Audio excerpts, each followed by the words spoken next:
to our class, Developmental Reading 2. And again, I am your teacher, I'm Ma'am Nova. Our topic for today is about the four-pronged approach in reading instruction. The four-pronged approach is composed of 4 parts. First, genuine love for reading. The first prong aims to immerse the child in literature and develop a deep and lasting love for reading. Find a good, interesting story or poem is the first step in this prong. His or her understanding of the material will be the basis of an appropriate objective which will guide the development of the lesson. The words, phrase, places, and important details of a story which may hinder the children's understanding of the selection should be identified. Methods of clearing these obstructions should be planned. Unlocking of difficulties may be made through a variety of ways such as demonstration, concrete objects, drawings, and other forms of representation, verbal context clues, and games. To develop a love for reading, the child must also have a desire to read or listen. The teacher must look for an incident in the story or poem which is familiar to the child.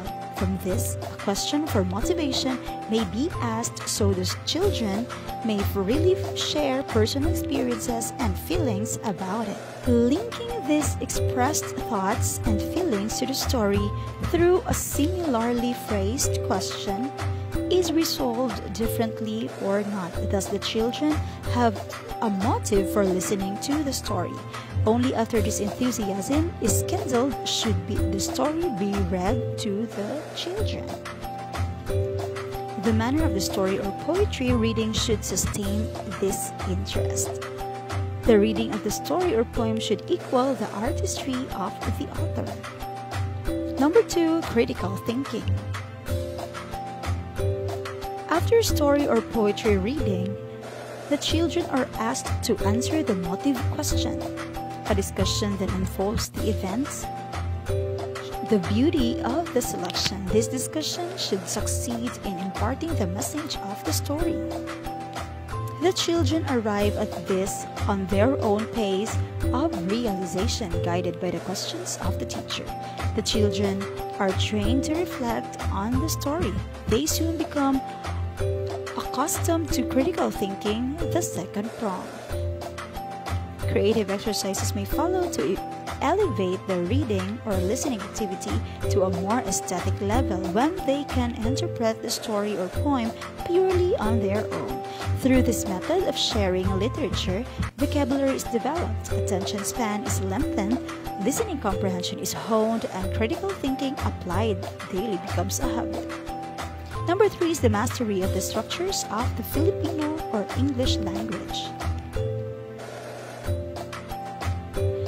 Through this method of sharing literature, vocabulary is developed, attention span is lengthened, listening comprehension is honed, and critical thinking applied daily becomes a habit. Literature is an excellent source of examples of good language.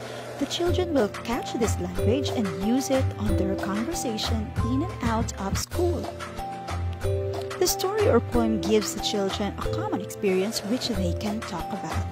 Capitalizing on the shared knowledge and individual security to teach a specific language structure will eliminate the burden of listening and speaking about unrelated topics. Using the content of the story, the children will be able to practice newly learned language structures. Number 4 is the transfer stage. In the course of time, children who have become used to listening to stories will want to read on their own.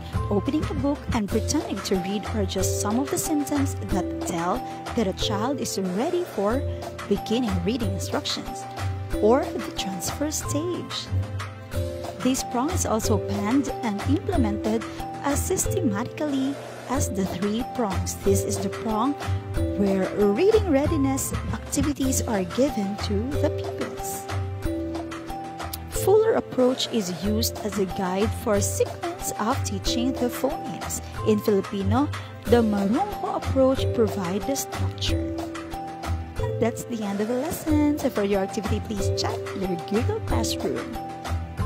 Thank you so much for your time and enjoy the rest of the week. Bye!